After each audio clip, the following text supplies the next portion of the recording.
23장과 24장을 함께 여러분과 보시기를 원합니다.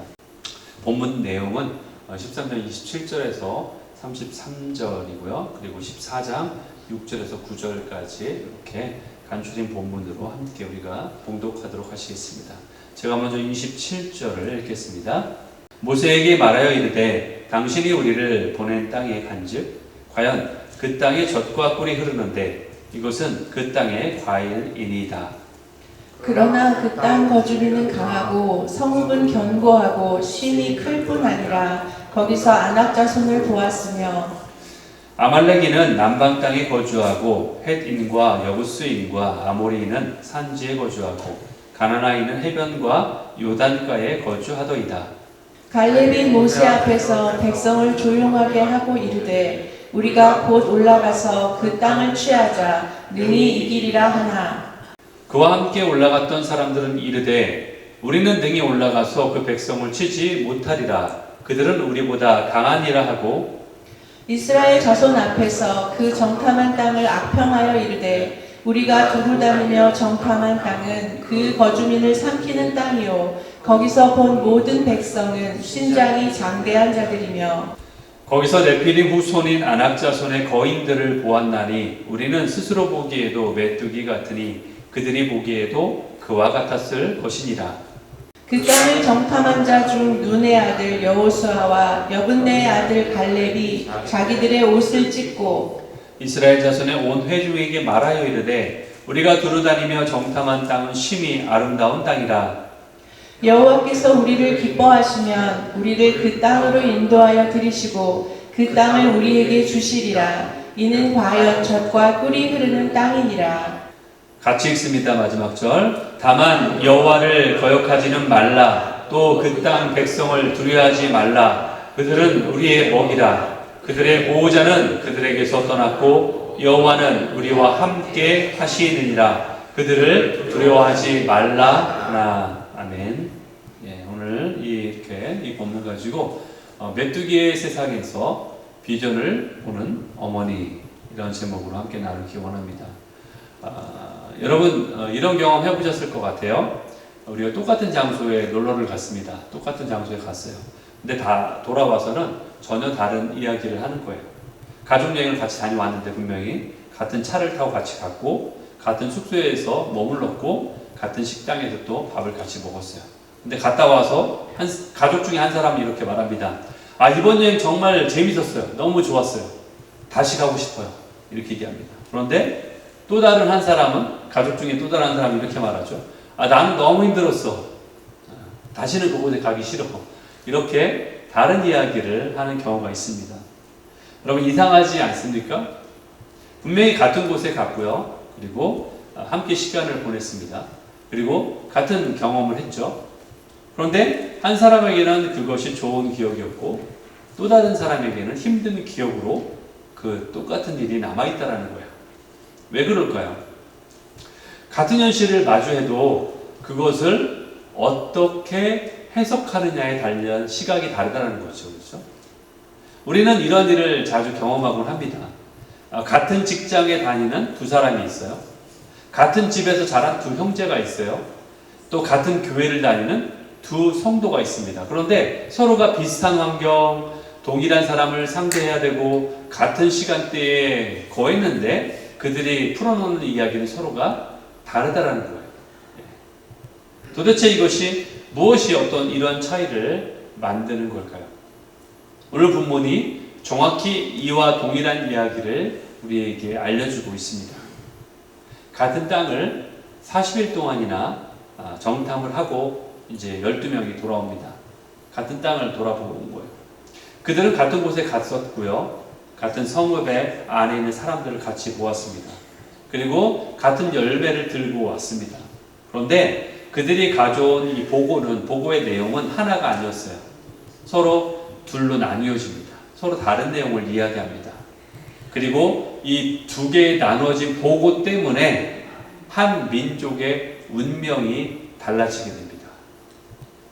이스라엘이 이제 애굽에서 출애굽이라고 하죠. 애굽에서 나왔다, 탈출했다. 애굽에서 나온 지 지금 2년째가 되는 해예요. 지금이 바로 2년이 됐어요. 그들은 마침내 2년이 되었을 때에 어디에 도착했냐면은 가나안의 이제 입구에 도착한 거예요. 가나안 땅에 들어가기 바로 전에 있는 그 가데스 바네아에 도착을 하게 됩니다. 가나안의 입구예요. 사실 애굽에서 가나안까지 거리는 직선거리로 한 200km, 마일로는 한 130마일, 한국에서 치면은 서울에서 대구 정도까지의 거리입니다. 그러니까 마음만 먹으면은 계속 걸어서 가도 한 열흘 정도면은, 열흘 남짓이면은 보름 정도면은, 길어도 보름 정도면 충분히 도착할 수 있는 그런 거리라는 거예요. 그런데 이스라엘은 바로 이 가나안의 입구까지, 이 오늘의 장소까지 도착하는데 2년이라는 시간이 지금 걸린 거예요. 시내산 앞에서 1년 동안 머물러 있었죠. 시내산 그 앞에서 1년 동안 머물면서 하나님으로부터 십계명, 지금 율법을 받았고, 그리고 모세 성막이라고 해서 성막이라는 그 체계를 세웠으며, 그리고 광야에 그동안의 여러 사건들을 경험했습니다. 그렇게 하나님은 그들을 한 걸음 한 걸음씩 인도하셨어요. 그래서 2년이라는 시간이 지난 오늘 시점에 지금 가나안의 그 이 땅의 입구에 도착한 거예요. 그리고 이제 가나안 본토를 목전에 두게 된 거예요. 이제 며칠만 더 가면, 조금만 더 순종하면 이 모든 게 끝이 나요. 믿음의 한 걸음만 더 내디디면 모든 여정이 끝이 나는 그 순간에 지금 와 있는 거예요. 그런데 이 본문 이후에 일어나게 될 무서운 결과를 우리는 알고 있습니다. 본래 며칠이면 갈 수 있는 그 길을 그들은 앞으로 거의 40년이 걸리는 그 시간 동안 더 헤매게 된다는 거예요. 가나안을 코앞에 두고 이제 40년의 광야가 다시 기다리고 있어요. 도대체 무슨 일이 있었길래 며칠이면 끝날 이 길이 40년의 방황이 되었을까요? 오늘 본문의 이야기에는 정탐꾼을 보낸 내용이죠. 오늘 민수기서를 우리가 보고 있는데, 이 민수기서만 보게 되면은, 이걸만 읽게 되면은 마치 하나님이 그들에게 정탐할 것을 명령한 것처럼 그렇게 보입니다. 그런데 실제는 그게 아니에요. 다른 신명기서 1장 22절을 보면은 그 뒷이야기가 나와요.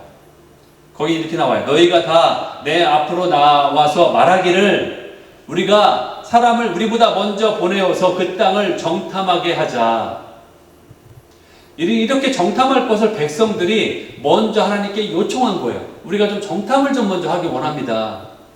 하나님은 처음부터 그들에게 정탐하라고 하신 적이 없어요. 그냥 가서 너에게 취하라 이렇게 말씀하신 거예요. 내가 그 땅을 주겠다고 약속했으니까 내 약속을 믿고 그냥 가서 너희가 취하면 돼. 취하라 라고 말씀하신 거예요. 그런데 백성들은 하나님이 하신 그 약속으로 충분치 않다라는 거예요. 그들은 먼저 확인하고 싶었어요. 그 땅이 과연 정말 좋은 땅인지, 그리고 그곳에 있는 사람들이 어떤 사람들인지, 자신들이 과연 들어갈 수 있는지 스스로가 직접 보고서 판단하기를 원했다라는 거예요. 그리고 그 요청을 하나님은 들어주셨어요. 민수기 13장에서 하나님이 사용하시는 그 표현이 굉장히 흥미롭습니다. 여기서 보면 살펴보다라는 단어가 나오는데, 이 단어가 어떤 군사적인 정탐의 의미가 아니라는 거예요. 그래서 군사적인 정탐을 만약에 말하는 거였다면은 히브리어 단어인 라갈리라는 단어를 썼을 텐데, 그 대신에 무슨 말을 썼냐면은 바로 트루라는 그 히브리어를 사용하고 있어요. 이건 그냥 살펴본다는 얘기예요. 말하자면 이런 뜻이에요. 내가 약속한 그 땅이 정말 어떠한지를 한번 그냥 살펴보아라. 이렇게 말씀하신 거예요, 하나님이. 여러분, 이 시점에서 우리는 한 가지 불편한 진실을 마주하게 됩니다. 그 불편한 진실이 뭐냐? 우리의 기도와 요청이 하나님 앞에 받아들여진다고 해서 그것이 항상 하나님의 뜻과 일치하는 것이 아니다라는 거예요. 그것이 우리의 불편한 진실이에요. 하나님께서 그들의 믿음의 수준을 이해해서 그들의 요청을 받아들여 준 것 뿐이에요. 그래서 그것이 그들에게 최선이어서가 아니에요. 그들이 그냥 그토록 원했기 때문이에요. 어떤 때는 부모가 그들이 원할 때 그것이 최선이 아니어도 너무나 완강하고 너무나 때를 쓰고 하니까 그냥 들어줄 때도 있는 거예요. 그러나 그렇다고 해서 그것이 최선이기 때문에 그들에게 그렇게 들어준 게 아니라는 거예요. 하나님은 우리의 연약함을 아시기 때문에 우리의 믿음의 수준을 아시고 어떤 때는 우리가 원하는 길을 가도록 그냥 허용하신다는 거예요. 여기에 우리의 착각이 있게 되는 거죠. 우리는 하나님의 허락하심을 받았을 경우에 그것이 하나님의 인정함이라고 착각하게 된다는 거죠. 봐, 하나님이 열어주셨잖아. 그러니까 이건 분명히 하나님이 원하는 길이야. 봐봐, 길이 열렸으니까 이것은 분명히 맞는 길이야. 내가 원하는 대로 되고 있으니까 이건 하나님이 여기에 동의하신 게 맞아 라고 착각할 수 있다는 거예요. 여러분, 하나님이 허락하셨다고 해서 곧 그것이 하나님이 기뻐하는 뜻이 아님을 아시기 바랍니다. 하나님이 들어주셨다고 해서 그것이 곧 최선이라는 보증이 아니라는 것을 또한 알아야 된다는 거예요. 여기에 분별이 필요해요.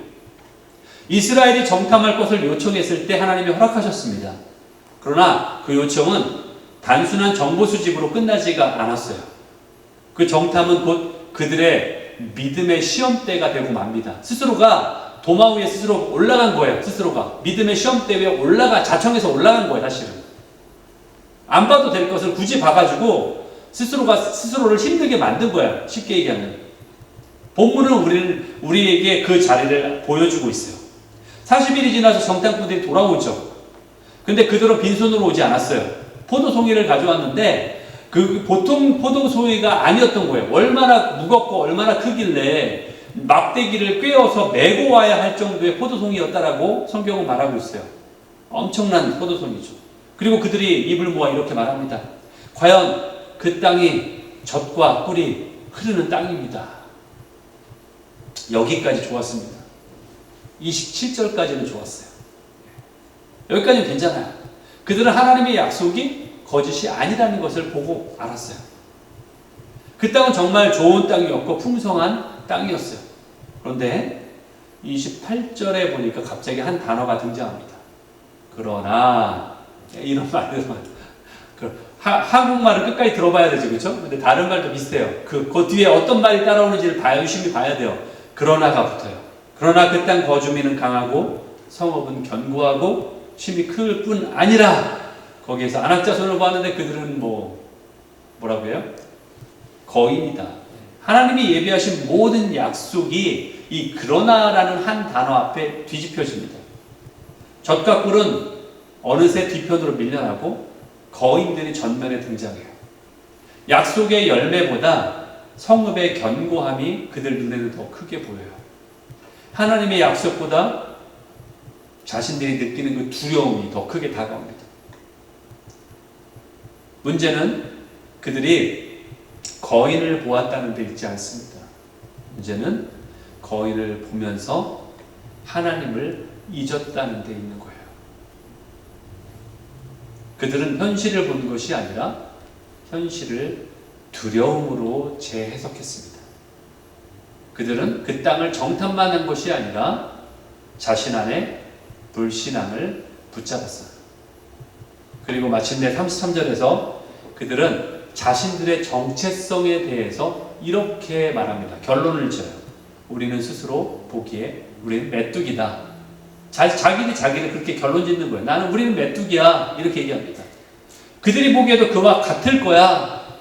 이 문장을 잘 보세요. 거인들이 너희가 메뚜기야라고 말한 적이 없어요. 예, 그들이 그렇게 말했다라고 지금 전하는 게 아니에요. 안악자손들이 그들을 향해 너희는 아무것도 아니야라고 말한 적이 없어요. 그냥 그렇게 본인 스스로가 해석하는 거예요. 그들이 우리를 메뚜기라고 똑같이 볼 거야. 우리는 아무것도 아니라고 그렇게 볼 것이 분명해라고 추측하는 거예요. 얘기한 적이 없는데 자기 스스로를 그냥 메뚜기라고 결론 지어버립니다. 여러분, 자기를 비하하는 사람의 가장 큰 비극은 여기에 있는 거예요. 자기 자신을 비하하는 사람들. 자기 자신을 작게 보는 곳에서 끝나지 않습니다. 자기 자신을 작게 보는 것뿐만이 아니라 자신에 대한 비하를 다른 사람들의 시선이라고 그렇게 믿어버리는 거예요. 여러분, 여기서 우리는 잠시 멈추어 한 가지를 되짚어 보아야만 합니다. 여러분, 10명의 정탐꾼들이 보고한 내용들이 거짓말입니까? 거짓말이에요? 아니에요. 사실을 보고 얘기한 거예요. 그들이 본 내용이 거짓이 아니에요. 그들의 보고는 사실에 입각한 거예요. 팩트예요. 그 땅의 거주민이 실제로 강했습니다. 예, 맞아요. 성읍이 실제로 견고했어요. 그것도 맞습니다. 그리고 안악자손이 실제로 거기 살고 있던 것이 분명합니다. 그 큰 사람들이. 사실 여부만 놓고 보면 그들의 보고서는 틀리지가 않았어요. 그러나 그들이 보지 않은 것을 보았다고, 없는 것을 있다고 꾸미지도 않았어요. 그런데 이들의 보고에 대해서 성경이 뭐라고 이야기하는지 한번 봅시다. 성경이 이들의 보고에 대해서 뭐라고 평가하고 있는지 32절에 나옵니다. 이들의 보고는 악평이다. 예, 악한 평가다 라고 말하고 있어요. 그 땅을 악하게 지금 평가하고 있는 거예요. 그 땅을 악하다라고 지금 평가하고 있어요. 히브리어로는 디바리아라고 말해요. 디바라하라고 말해요. 단순히 좋지 않은 소식을 전했다는 뜻이 아니라 악한 평가라는 거예요. 왜 성경은 그들의 보고를 악한 평가라고 부르고 있을까요? 그들이 보고 있는 것이 틀렸기 때문이 아니에요. 문제는 그 사실을 해석한 내용이 악하기 때문이에요. 그 땅은 어떤 땅입니까? 하나님께서 친히 약속하신 땅이에요. 하나님께서 친히 예비하신 바로 그 땅이에요. 그리고 하나님께서 애굽에서부터 기적적으로 왜 그들을 데리고 나왔습니까? 그 땅에 들어가기 위해서이에요. 그렇기 때문에 그 땅은 목적지이고 축복의 땅이에요. 그런데 그들은 그 땅을 뭐라고 지금 부르고 있나요? 그 땅은 거주민을 삼키는 땅이다 라고 말했어요. 그 땅은 거주민을 죽이는 땅이라고 말하는 거예요. 축복의 땅이 아니라 죽음의 땅이라고 지금 부르고 있는 거예요. 그런데 갈렙은 뭐라고 했어요? 그 땅은 아름다운 땅이라고 말하고 있잖아요. 지금 상받는 얘기를 서로 하고 있는 거예요. 똑같은 걸 보고 왔는데 그거에 대한 해석이 전혀 다르고 있는, 그것도 아주 100% 다른 곳을 지금 말하고 있는 거예요. 하나님은 그 땅을 주시겠다고 하셨는데 그들은 그 땅이 우리를 삼켜버릴 것이라고 지금 말하고 있는 거예요. 하나님이 약속하신 축복을 향해서 인간의 두려움을 가지고 저주를 지금 쏟아붓고 있는 거예요. 그 땅에 가면 우리는 분명히 죽을 수밖에 없다라고 지금 말하고 있는 거예요. 여기서 우리는 중대한 사실을 깨닫게 됩니다. 그들이 부족했던 것은, 그들에게 부족했던 것은, 그 10명에게 부족했던 것은 정보력이 아니었어요. 그들에게 부족했던 것은 그것을 분석할 수 있는 눈이 아니었어요. 현실 판단력이 아니었어요. 그들에게 정말로 부족했던 것이 무엇이냐? 하나님의 약속을 붙드는 믿음이 없었다는 거예요. 믿음이 무엇입니까? 그저 믿습니다라고 크게 외치는 게 믿음입니까? 믿음은 감정의 크기가 아닙니다. 또는 믿음은 목소리의 크기도 아닙니다. 믿음은 현실을 모르는 채 그냥 낙관주의로 살아가는 그것이 믿음이라는 게 또 아니에요. 뭐 아니라고 나이브하게 그래 잘 될 거야 라고 그냥 무조건 바라는 것을 제가 믿음이라고 지금 말하는 것이 아닙니다. 히브리서 11장 1절은 믿음에 대해서 이렇게 말하죠. 믿음은 바라는 것들의 실상이요 보이지 않는 것들의 증거다. 눈앞에 보이는 현실이 작기 때문에 믿는 것이 아닙니다. 여러분, 문제가 없어 보이게 믿을 수 있는 것도 아니에요. 길이 쉬워 보이기 때문에 내가 그 믿음의 길을 가는 게 아니라는 거예요. 하나님께서 말씀하셨기 때문에 믿는 거예요. 하나님이 약속하셨기 때문에 믿는 거예요, 우리가. 아직 내 눈에 그렇게 보이지 않지만 하나님이 신실한 분이기 때문에 내가 그 길이 갈 수 있다라고 내가 그렇게 따라가는 거예요. 그게 믿음인 거예요. 그 약속을 믿기 때문에. 이것이 믿음입니다. 10사람에게는 정확한 사실이 있었어요. 그러나 그 사실을 해석할 약속의 눈이 없었다는 거예요. 믿음의 눈이 없었다는 거예요. 그래서 그들은 같은 사실 앞에서 무너졌습니다. 그러나 여호수아와 갈렙만큼은 그 같은 사실 앞에서 어떻게 했어요? 그들은 무너지지 않았어요. 그들은 오히려 믿음으로 일어선 자들이에요. 그게 이 차이를 가르는 거예요. 믿음이 있고 없고에 따라서 한 사람은 무너지고 한 사람은 오히려 일어서는 거예요. 여러분, 여호수아 갈렙은 무엇을 봤을까요? 그들은 가서 눈 감고 있었을까요? 그들도 똑같은 거인을 분명히 보았습니다. 그들도 그곳에 분명히 있었어요.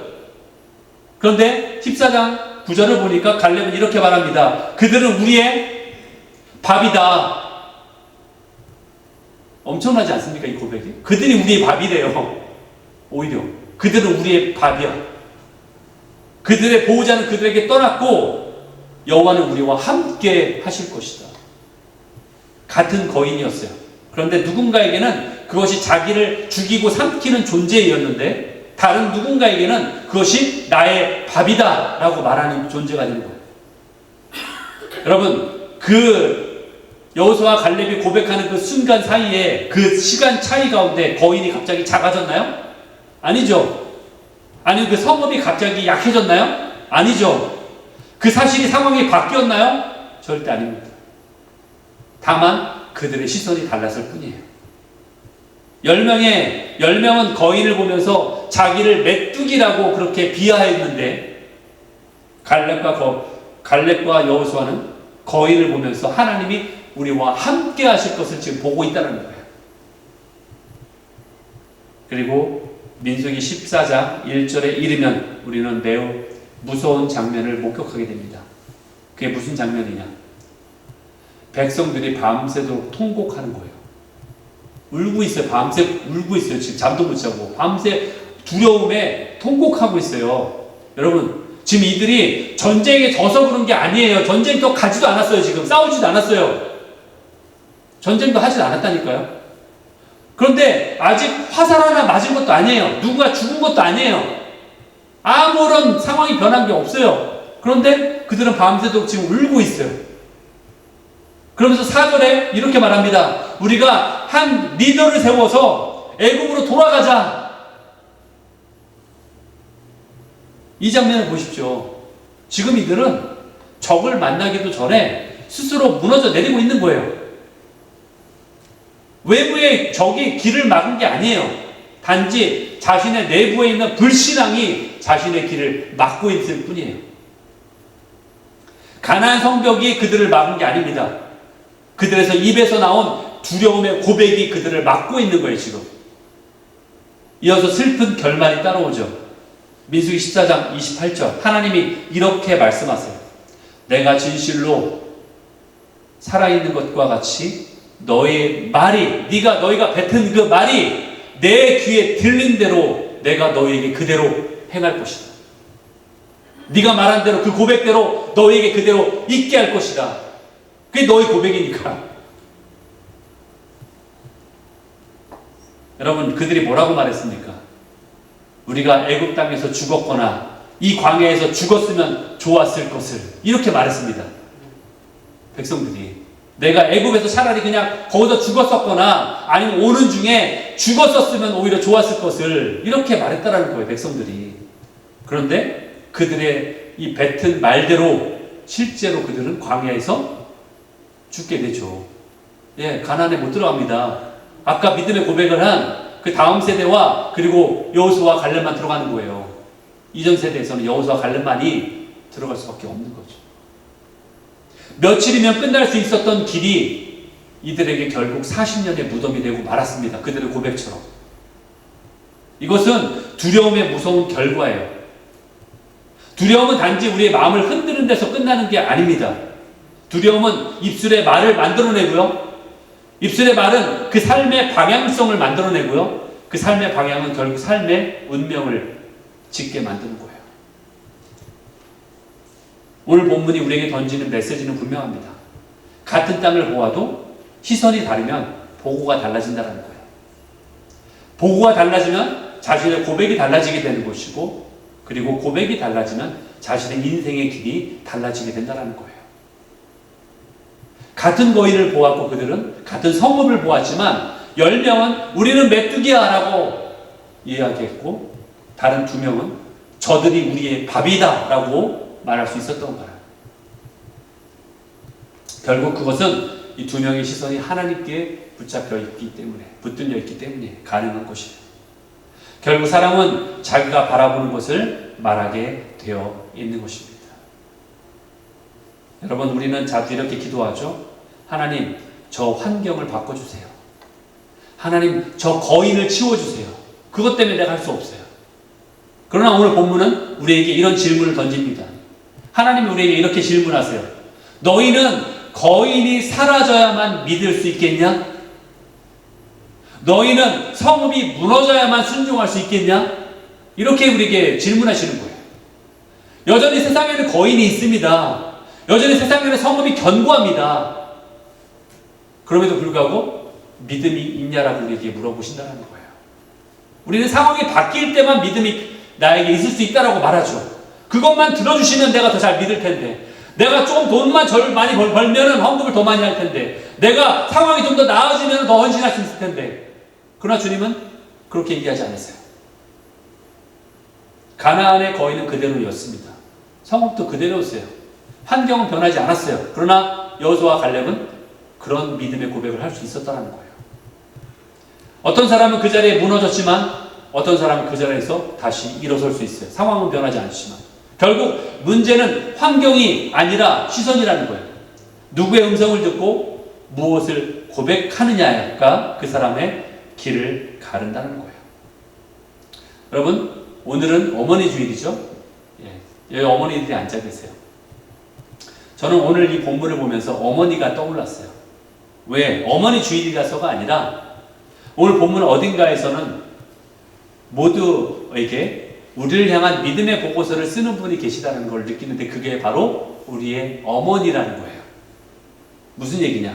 세상은 10명의 정탐꾼에게 말했듯이 우리에게 그렇게 말합니다. 너는 안 돼. 너는 안 돼. 너는 부족해. 너는 메뚜기야. 라고 세상은 우리에게 그렇게 말하죠. 또 그런 환경으로 우리를 몰아갑니다. 그러나 어머니는 어떻습니까? 우리의 자녀를 향해서 너는 안 돼. 이런 어머니가 계십니까? 우리 어머니는 다릅니다. 너는 될 수 있어. 이 아이는 하나님이 붙드시는 아이야. 이 아이 안에서 하나님이 일하실 거야. 이게 뭐예요? 어머니는 무릎을 통해서 기도하면서 이 아이와 함께하는 하나님을 보고 있는 거예요.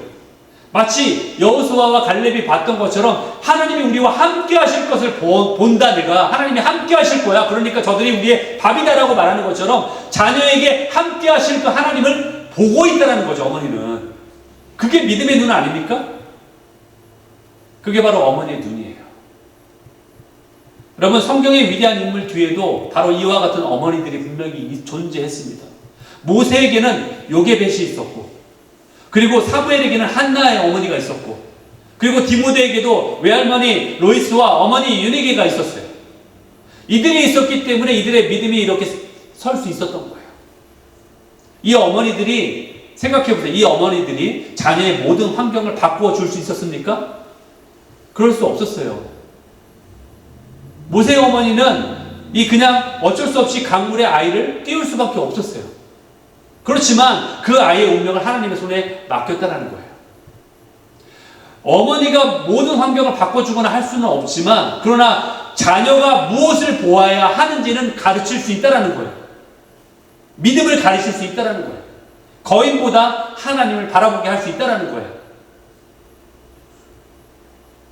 그러므로 세상의 자녀를 메뚜기로 여길 때 어머니의 무릎은 그 자녀 위에 하나님의 비전을 심어줄 수 있는 것이 바로 어머니인 것입니다. 메뚜기의 세상 속에서 하나님의 가능성을 보는 사람, 그 사람이 바로 여기 앉아 계신 어머니라는 거예요. 하지만 여러분, 어머니 시선도 어머니 자신에게서 나온 것은 아닙니다. 어머니가 본래 강해서가 아니라 어머니가 그렇게 할 수 있는 것은 결국 어머니의 시선이 하나님과 다 있기 때문에 가능한 것이에요. 하나님이 그 어머니와 함께하기 때문에 그것이 가능한 것이에요. 그렇기 때문에 기도하는 어머니가 되어야 되는 것이 분명한 것입니다. 이것이 복음이에요. 여러분, 거인이 사라져야만 우리가 사는 것이 아니에요. 우리의 시선이 옮겨져야 사는 것입니다. 누구에게로? 하나님에게로. 거인에게서 하나님에게로. 우리 세상의 장애물에서 하나님에게로. 그래야 우리가 사는 것입니다. 여러분, 십자가의 죽음이라는 인생에서, 아니 이 모든 걸 통틀어서 가장 큰 거인 앞에서 예수님은 굴복하지 않으셨습니다. 십자가의 거인 앞에서 예수님은 굴복하지 않으셨어요. 물러나지 않으셨어요. 죽음을 굴복시키시고 부활하셨습니다. 따라서 저 빈 무덤은 무엇을 말합니까? 부활을 상징하는 그 빈 무덤은 여호와가 우리와 함께 하신다라는 그러한 약속을 우리에게 보여주고 있는 거예요. 그러므로 우리는 다시 물어야 합니다. 우리 자신에게. 나는 지금 무엇을 보고 있는가? 나는 지금 누구의 음성을 따르고 있는가? 여러분, 오늘 이 자리에도 혹시 거인 앞에서 밤새 통곡하고 계신 분이 계실지 모르겠습니다. 우리 마음이 무너져 내려서 힘들어 하시는 분이 계실지 모르겠어요. 아직 화살 한 발도 맞지 않았는데도 자녀 문제 앞에서 또는 직장 문제 앞에서 또는 건강 문제 앞에서 또는 어떤 관계적인 문제 앞에서 이미 마음으로 항복해 버리신 분이 있을 수도 있어요. 주저앉고 포기하고 어쩌면 내 입술에서 이런 말이 나왔을 수도 있죠. 나는 안 되나 봐. 그래 이것이 끝인가 봐. 차라리 여기까지 오지 않았으면 좋았을 것을. 이러한 어떤 한탄을 하면서 마치 이스라엘 백성들처럼 그런 이야기를 하고 있을 수도 있어요. 그러나 그 자리에서 우리는 멈춰야 돼요. 우리 입술을 들어서 그 말을 다시 생각해 봐야 돼요. 이스라엘 백성이 우리가 광야에서 죽었으면 좋았을 것이라고 말했을 때 그 말이 결국 그들의 길이 되었던 것을 기억해야 됩니다.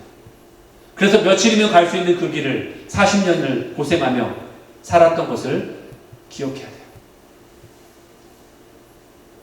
오늘 본문은 또 다른 그림을 우리에게 보여줍니다. 막대기 하나에 두 사람이 메고 돌아온 거대한 포도송이들. 그것은 하나님이 이미 예비해 놓으신 풍성함의 증거였어요. 약속의 증거지 않습니까? 그걸 보면서 우리는 하나님의 약속을 기억해야 돼요. 그걸 보여주기 위해서 그걸 우리에게 보여주신 거예요.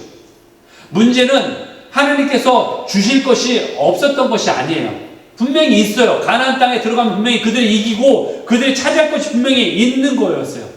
그러니까 문제는 뭐예요? 그들에게 믿음이 없었던 것이 문제라는 거예요. 그들이 차지할 어떤 하나님의 유산이 없는 것이 문제가 아니라 그들에게 믿음이 없었던 것이 문제인 거예요. 결론은. 여러분, 이것이 가능한 이유는요, 9절에서 갈렙이 했던 고백을 보면 우리가 알 수 있습니다. 여호와는 우리와 함께 하신다. 여호와는 우리와 함께 하신다. 이것이 키예요, 키. 이것이 예수 그리스도 안에서 완성되는 고백이지 않습니까? 예수님 뭐라고 하셨어요? 예수님 태어나실 때 뭐라고 했어요? 그 이름을 임마누엘이라 하라.